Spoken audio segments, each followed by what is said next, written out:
Hey there, nerds. It's me, Batman. I'm just kidding. It's Jordan. Tricked you. As always, I'm your unmasked vigilante hero, Dr. Jordan Breeding. And behind the camera, we once again have Dave, the ghost of an alien from the 51st century, trapped in the body of a cyborg tiger-human hybrid. But let's forget about Dave and the time he defeated the dreaded Ice Dragon King on planet Wolfang. Instead, let's talk about me and my adventures in parenting. Or at least...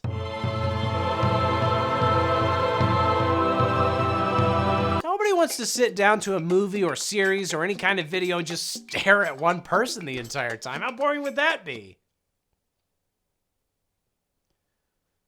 Hi. That's why films and TV shows include supporting side characters whose role is to move the story along and flesh out the protagonist. They end up hiding instant cinematic icons in the background and taking them away from us before we can even finish saying, "Don't go, I love you. I'll leave my spouse for you. I don't care if you're fictional. We'll make it work. Oh, honey, you're home early." I just love this show. Hey, what's the matter? You smell something? So here are some minor fictional characters that deserve their own movies. Star Wars raises a lot of interesting questions, like would it be possible to fondle your lightsaber using the Force? This little one's not worth the effort. But an interesting Star Wars question that won't get me kicked out of a line at Arby's for loudly yelling it at the cashier is this: why hasn't this galaxy experienced a widespread slave rebellion yet? Sure, there was a brief, presumably failed one on Kessel and Solo, but I'm not really talking about human or alien slaves. Though let's never forget, the all-powerful Jedi Council actively chooses to do nothing about that version of slavery, not even to free the mother of the guy they believe to be their chosen one. You're a slave? I'm a person, and my name is Anna.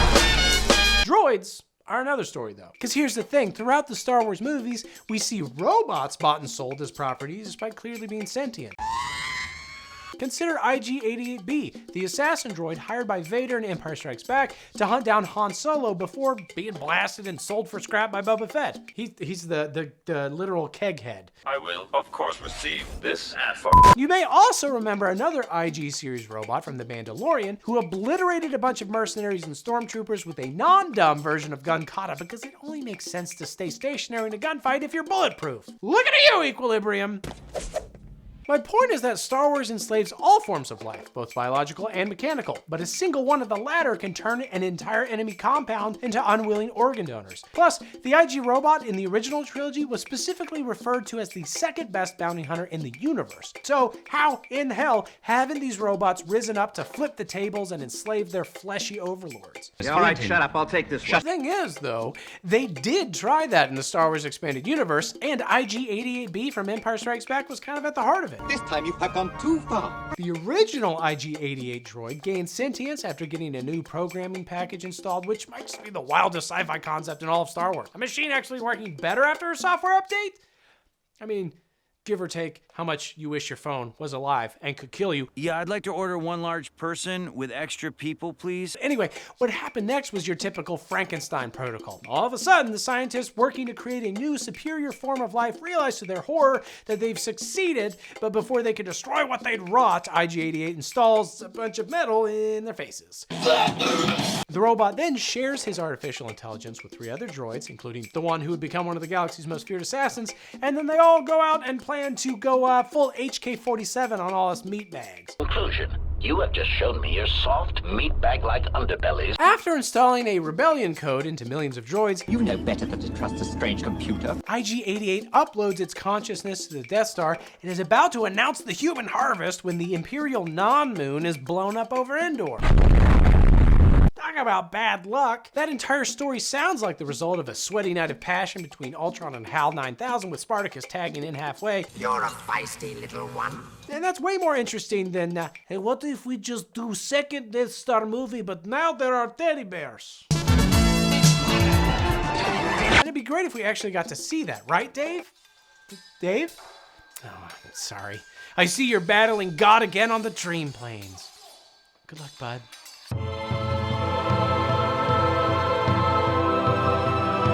Harry Harry Potter is the story of a seemingly ordinary boy suddenly finding out that with absolutely no effort or training, he's in fact a super cool and beloved wizard destined to save the world from a noseless magical Hitler. And the prequel series, The Fantastic Beasts, on the other hand, is about a magical Steve Irwin fighting an even Hitlerier magical Hitler named Grindelwald. But you have heard of me. Another problem with both franchises is that despite being about, well, magic, they never really explain how it works. Through a combined total of 11 movies, the most we learn about magic in the Potterverse is that it basically boils down to pointing tree dicks at people and shouting medical names of foot diseases at them. Tinea pedis.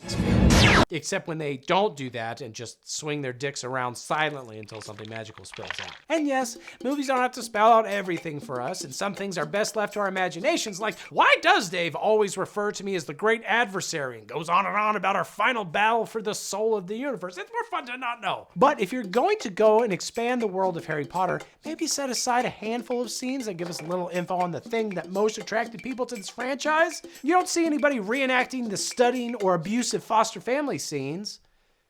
I hope. Yeah, I've been beaten loads of times. We want more magic, and the best person to explain all this to us is a random guy seen for about 5 seconds in Harry Potter and the Prisoner of Azkaban. First of all, yes, that is Ian Brown, the co-founder and ex-lead vocalist of the rock band Stone Roses, playing a wizard reading Stephen Hawking's A Brief History of Time, which touches upon such fluffy subjects as the beginning of the universe, black holes, and thermodynamics. That is an interesting reading choice for a character who can presumably treat the laws of physics as mere polite suggestions. Don't you want to know what he thinks of that book and human science in general? Is he silently chuckling like a modern human reading ancient medical texts that blame all female ailments on wandering wombs?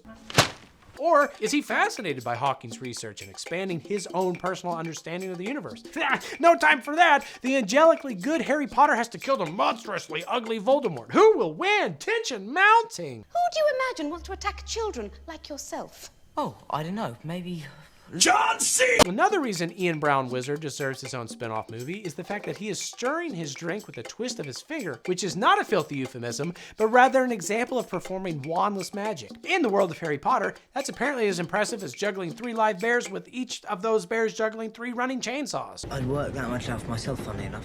Wandless magic is performed only by the most skilled magical users out there, and one of them is just sitting in a dingy bar reading a book about astrophysics. Hell, what if he learned wandless magic from reading A Brief History of Time? We don't know, and that's sort of the problem. Thankfully, that problem could be fixed with one awesome movie. And if you want to make it legendary instead of just awesome, have the wizard actually be the real Ian Brown. Make the whole thing a rock opera about magic, physics, and Harry Potter, and these ideas are totally free if you just tell me that I'm smart and handsome, Hollywood.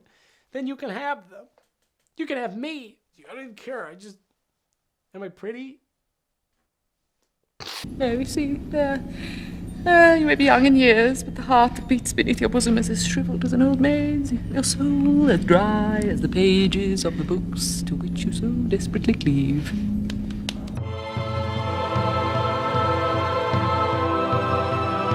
Beautiful Pirate Angel Man: The Inky Universe was such a forgettable MCU film that you probably didn't even notice that I got the name wrong. But I did. That's not a real MCU film. Surprised you actually knew who that was. But the saddest victim of Thor the Dark World-related amnesia is the MCU's most badass character ever, Bor, who's Odin's dad and Thor's grandpappy, who defeated the Dark Elves eons ago. We only get glimpses of the first Dark Elf War, but from what we can see, Bor commanded an army against space Legolases and creepy child masks and their elite, magic roided up troops called the Cursed, with a K. Because yeah, it totally makes sense for aliens to speak English but spell it shitty.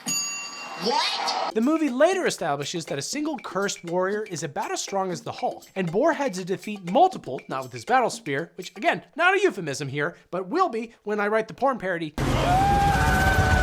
but rather with legitimate military strategy. That's kind of refreshing, and it makes me realize I've always wanted a proper superhero MCU battle conducted using tactics more advanced than stab, punch, laser, fight, spider, semen. Shut up. And you know what else? Bor survived that fight, eventually dying in another unrelated war we never get to see at all. We deserve a Bor movie to fix all that. We can plumb the comics for more Bor inspiration because they are, to use a scientific term, bonkers. Or should I say bonkers?